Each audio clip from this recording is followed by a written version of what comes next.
자, 사랑하는 여러분, 우리가 요즘 살아가면서 사람들은 무언가를 기준을 삼을 때요, 이 중심, 핵심이라는 단어를 자주 사용하게 되는 것을 보게 됩니다. 자, 그런데 이 단어들이 특히 더 무겁게 다가오는 세대가 바로 여러분, 이 청년 세대일지 모르겠습니다. 그래서 여러분들이 혹시 이 센터라는 단어 많이 들어보셨으리라 생각하는데 어디서 많이 들어보셨을까요? 센터, 뭐 문화센터, 아동센터, 뭐 그런 것도 많겠지만 저는 센터라고 생각했었을 때 K-팝 그룹을 생각하게 되었습니다. K-팝에 있어서 얘네들은요, 이 센터라는 말이 굉장히 중요합니다. 왜일까요? 이 센터라는 단어 안에 다 표시돼요. 정체성이 표시됩니다. 먼저 무대의 가장 중앙에 서게 되는 것, 또 카메라에 가장 많이 잡히게 되고 노래나 춤에서도 가장 주목받는 사람이 바로 이 센터라는 것을 우리가 잘 알 수가 있어요. 그래서 대표적으로 걸그룹의 이 아이브의 장원영, 잘 모릅니다 저는, 뉴진스의 민지, 그리고 세븐틴의 호시, 뭐 이런 사람들이 오늘날의 센터로 유명하다라고 하는데 뭐 그렇다고요. 아무튼 자, 그런데 여러분, 혹시 여러분들이 살아가면서 나도 저런 센터 자리에 한번 센터 자리에 있어 보고 싶은데 센터 자리를 내가 사모한 적이 있는데 라고 생각하신 분들이 계실까요? 이렇게 물으면 아니요 라고 대답합니다. 근데 여러분 잘 생각해 보시면 우리가 교회 일을 할 때에도 저도 포함됩니다. 교회에서 일을 시킬 때 뭐 찬양팀이 되었던 아니면 일상적인 일이 되었던 뭐가 되었던, 야 태은아 너 저기 가운데 가서 오늘 서서 거기서 50회, 그럼 뭐라고 대답하죠? 아이 저보다 잘하는 사람이 요 수두룩이 셌는데 시온이를 세우고 목사님 저는 괜찮습니다. 전 저 구석탱이 저기 가서 하나님의 빛을 발하도록 하겠습니다. 대부분 이렇게 이야기하는 경우가 많을 겁니다. 근데 저 같은 경우는요, 저도 이제 여러분들의 나이대가 있었고 청소년 시기가 있었으니까 수도 없이 목사님들이 저한테 태연아 너 센터서 인도서 뭐해 이런 식의 주문들이 많았어요. 근데 저도 조금 내성적인 성격이 강합니다. 그래서 목사님이 그런 이야기 할 때마다 목사님 괜찮아요, 저는 저 왼쪽 제일 끝자리에 가서 섬기도록 할게요 라고 했지만, 근데 실제적으로 그런 제의를 받았음에도 불구하고 거절하고 끝에 가서 서게 되면 실질적으로 일이 돌아가면 내 마음 한편에서는요, 나도 저 자리 서고 싶었는데 내 성격이 너무나 내성적이라서 나 사실 저 자리에 서면 더 잘할 수 있을 것 같은데, 이런 마음이 우리도 때로는 모르게 있다라는 모습을 보게 되는 것 같아요. 뭐 아닐 수도 있겠지만 저의 과거를 돌아보니까 나도 모르게 저런 센터의 자리에 목마름이 있었다라는 것에 대해서 한번 살펴보게 되었었습니다. 자, 그런데 여기에서뿐만 아니라 요즘 사회도 그렇죠. 뭐 인스타그램, 유튜브, 여러분들이 잘 알고 있는 틱톡, 이런 데서는요, 누구보다도 더 주목받기 위해서 또 누구보다 더 핫한지를 경쟁하는 구도가 주어지고 있고, 또 학교, 학과, 직장에서도 이제는 어떤 사회입니까? 내가 주목받지 못하면, 내가 말도 못하고 말주변도 없고 사람한테 다가가기가 어려우면 어떻게 됩니까? 소외당하는 느낌이 들게 됩니다. 그래서 내가 이곳을, 내 성격은 내성적이지만 내가 다가갈 수 없는 거예요. 그럼에도 우리는 어떻게 노력합니까? 그 사람들에게 더 괜찮은 척하면서 내가 잘 살아가고 있는 척하면서 또 내가 오늘은 잘 알지 못하지만 주워 들은 정보로 내가 센터인 척하며 살아가는 우리들의 모습들도 있다라는 것을 우리가 살펴볼 수 있습니다.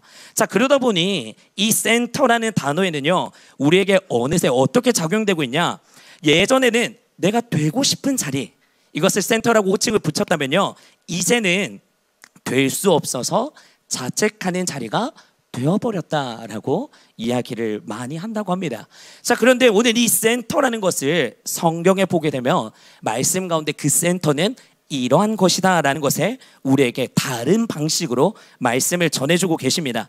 하나님 나라에서 이 센터란 사람들이 박수 쳐주는 그런 자리가 아니라 누군가를 위해서 기꺼이 내가 죽고 낮아지는 자리인 것을 이야기하고 있는데요, 오늘 하나님께서 여러분들을 그런 죽음의 자리, 낮아짐의 자리, 깨어짐의 자리에 하나님의 센터로 여러분들을 초청하고 계십니다. 오늘 말씀 시간을 통하여서 내가 어떤 포지션과 정체성 가운데 하나님 나라의 센터로 서야 하는 것일까, 내가 지금 내 삶을 여러분들의 말씀에 대입해서 잘 보시면서 함께 도전받고 은혜 받는 시간 될 줄로 믿습니다.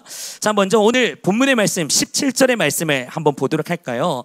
자, 오늘 본문에 보시게 되면 이 센터에 있어서 먼저 17절에 뭐라고 이야기하냐 한번 같이 읽어보도록 하겠습니다. 시작. 만일 너희 믿음의 재물과 섬김 위에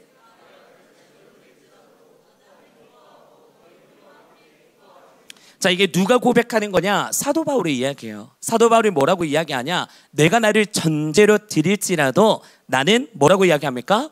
기뻐할 것입니다 라고 이야기합니다. 그럼 오늘 본문에서 나오는 여기 노란색 글씨에 내가 나를 그 뒤에 전제라는 게 있습니다. 여러분, 전제가 뭘까요? 이 전제는 헬라어로 표시를 해보면요, 스펜도마이라고 합니다. 스펜도마이. 여기에 뜻은 뭐가 있냐? 포도주나 향기로운 액체를 이 제단 위에 붓는 의식을 말한다라고 합니다. 자, 쉽게 표현하면요, 본 재물이 있어요. 이렇게 본 재물이 있는데 이미 불에 타고 막 활활 타오르고 있습니다. 근데 그 위에 무엇을 붓는 거다? 내 자신을 쏟아 붓는 것이다 라는 의미를 담고 있다는 거예요. 자, 그럼 어떻게 됩니까? 이미 제단은 불에 타고 있는데 내가 거기에 쏟아 붓는 행위를 하게 되면은 다 타버리고 아무것도 남지 않게 됩니다. 아무것도 없어요. 내 흔적조차도 발견할 수가 없습니다. 이 말은 사도 바울이 이렇게 이야기를 하고 있는 거예요. 내 인생이 누군가의 신앙 위에 흘려 사라진다 할지라도 저는 괜찮습니다. 왜냐하면요, 그것이 하나님이 오늘 우리에게 말씀하고 계시는 진정한 복음의 방식이기 때문입니다. 이런 것을 먼저 사도 바울이 우리에게 이야기하고 있는 거예요.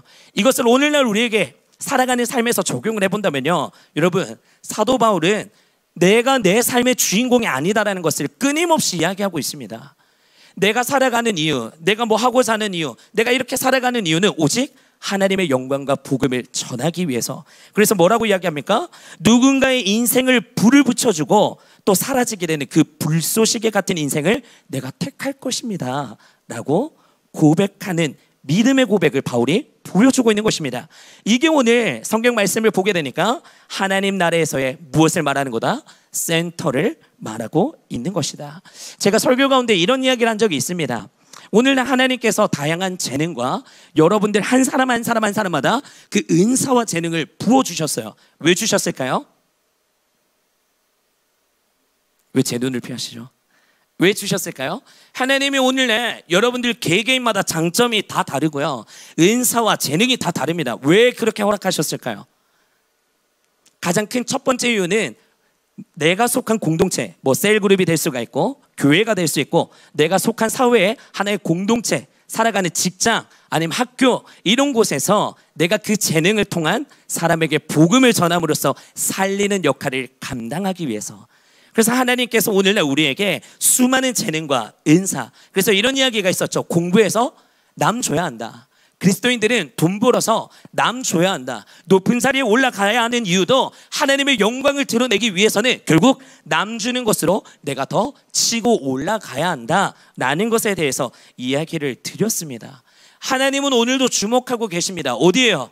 죽어가는 한 영혼들에게 그 사람을 살리기 위해, 그 사람을 가르치기 위해, 세우기 위해 내 것 아낌없이 헌신하며 죽어가는 사람, 내 것 아낌없이 순종의 아이콘과 섬김의 아이콘이 되어서 하나님의 말씀대로 내가 살아가기를 다짐하며 몸부림치는 자, 하나님이 오늘 그런 사람들을 하나님 나라의 센터로 세우시길 원한다는 것을 여러분들이 기억하시길 바랍니다. 세상은요, 우리에게 계속해서 유혹합니다. 우리가 매번 듣는 이야기죠. 세상은, 이 사회는요, 우리에게 뭐라고 이야기합니까? 스포트라이트를 받는 사람, 인플루언서, 인정받는 리더, 그것이 바로 센터야. 그렇게 이야기할지라도 하나님 나라의 질서는요, 전혀 다르다는 것.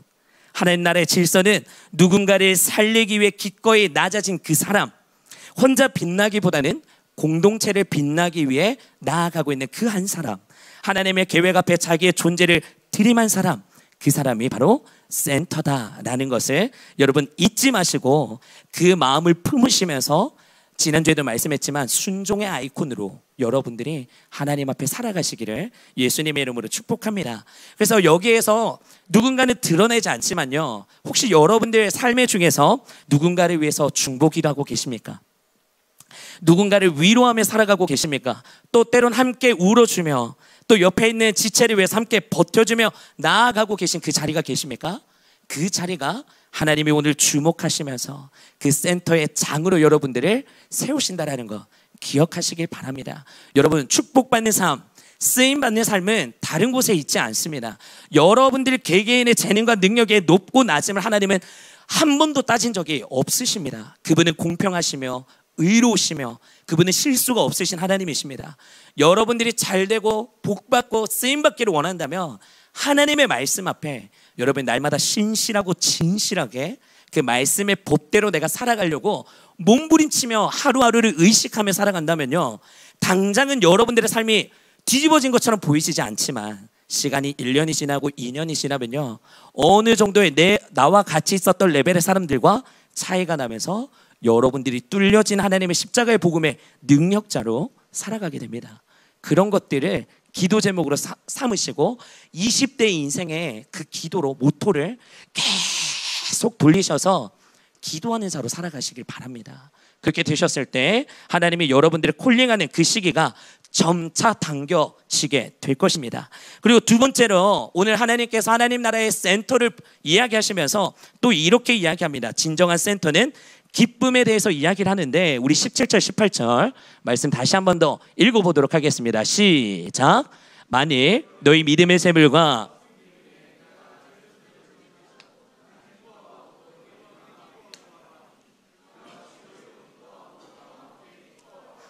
아멘. 자, 17절 18절을 보시면은 반복되는 거 노란색으로 표시해놨습니다. 뭐가 많이 나오죠? 단어?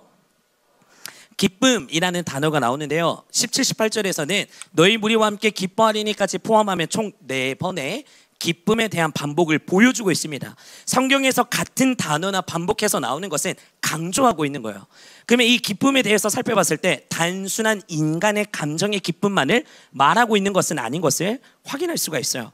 그러면 오늘 성경에서 말하고 있는 이 기쁨의 진정한 의미는 무엇일까? 내가 전제로 드리게 되었을 때 나에게 주어지시는 그 기쁨은 오늘날 말하고 있는 기쁨, 결단의 기쁨, 선택의 기쁨, 이 사명의 기쁨, 이것은 한마디로 절대적인 기쁨을 말하는 거예요. 세상적으로 잠시 왔다 사라지는 기쁨. 우리는요, 세상적으로 기뻐하는 일들을 우리가 만들길 원합니다. 왜? 기쁨이 없으면 공허함이 와요. 행복해지기를 원합니다. 인간은 진정한 행복이 있는 것은 예수님 품 안입니다. 그렇기 때문에 우리가 하나님을 믿고 하나님을 위해서 살아가는 삶을 누리고 계시지 않습니까? 근데 세상 가운데 여러분들이 예수님의 삶을 살아가지 않는다면 그 기쁨과 행복을 계속해서 채우기 위해서 세상적으로 나아갈 수밖에 없지만요, 오늘 말하고 있는 이 기쁨, 결단의 기쁨, 선택의 기쁨, 그리고 이 사명의 기쁨, 여러분 사명의 기쁨 정말 중요합니다. 사명의 기쁨이 메마르면요, 여러분 아무것도 섬길 수가 없어요. 섬교도 그것이 일이 되고 기쁨이 되지 않고 열매가 맺혀지지 않고 은혜가 되지 않습니다. 그리고 그 자리가 여러분들이 처음에 시작할 땐 축복의 자리로 내가 어느 정도 인식하고 시작했지만 시간이 지나서 보면 불평불만하는 자리가 됩니다. 하나님은 그러라고 여러분들을 거기에 섬겨라고 세워놓지 않으셨는데 여러분들의 마음가짐이 거기서 어긋나게 되면요, 섬김에 있어서 깨진다라는 거 기억하시고 기도하실 때도 사명의 기쁨, 하나님 그 구원의 기쁨 나에게 흩어지지 않을 수 있도록, 하나님 나에게 그 정체성이 정확하게 붙여져 있도록 하나님 은혜를 허락하여 주십시오. 이렇게 여러분들이 기도하시기를 바랍니다. 자, 그래서 세상은 이 기쁨에 대해서 끊임없이 말합니다. 우리가 너무나 잘 알고 있어요.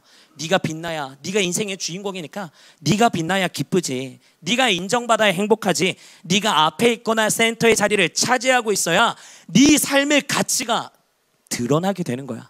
이거는 수없이 세상에 있어서 우리에게 말하는 정체성을 말하고 있습니다. 하지만 사도 바울은요, 말씀을 보면은 반대로 말합니다. 누군가를 위해 그 삶을 살아가는 것이 기쁨입니다. 하나님 앞에 쓰임받는 삶이 가장 깊은 나에게 만족감을 더해주는 것입니다. 내가 사라진다 할지라도 누군가를 위해서 살아가게 된다면 이 세상에 누구도 채울 수 없는 하나님의 그 기쁨, 생명수가 내 안에 장착된다라는 것을 말합니다. 여러분, 이것이 오늘날 우리에게 장착되어야 할 성숙한 믿음의 센터라는 것을 기억하시기 바랍니다. 여러분, 신앙생활은요, 단계입니다. 어린 신앙이 있고 어른의 장성된 믿음의 분량의 신앙이 있습니다. 여러분들이 신앙생활 하는데 내가 10년이 되었어요, 20년이 되었어요, 30년이 되었어요. 저는 34년이 되었겠죠. 나는 신앙생활 34년이 되었습니다. 다 필요 없어요. 신앙기간이 아무리 길어도 하나님의 삶으로 살아가지 않는다면 어린아이와 같습니다, 여러분.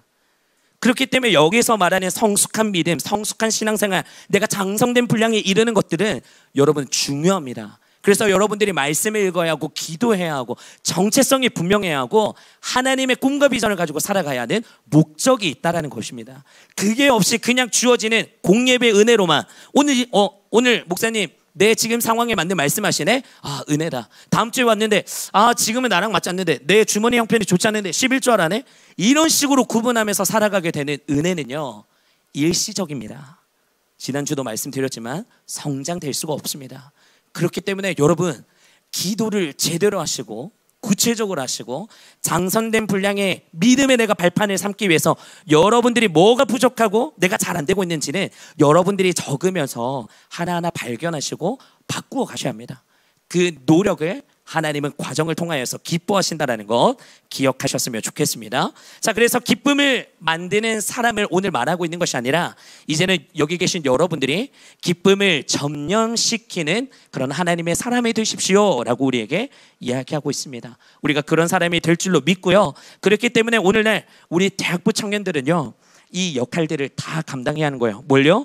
교회 공동체, 친구와 직장, 그 다음에 심지어 가정 안에서 내가 먼저 양보하고 죽어야 하고 희생하고 섬김의 아이콘이 되셔야 한다는 거.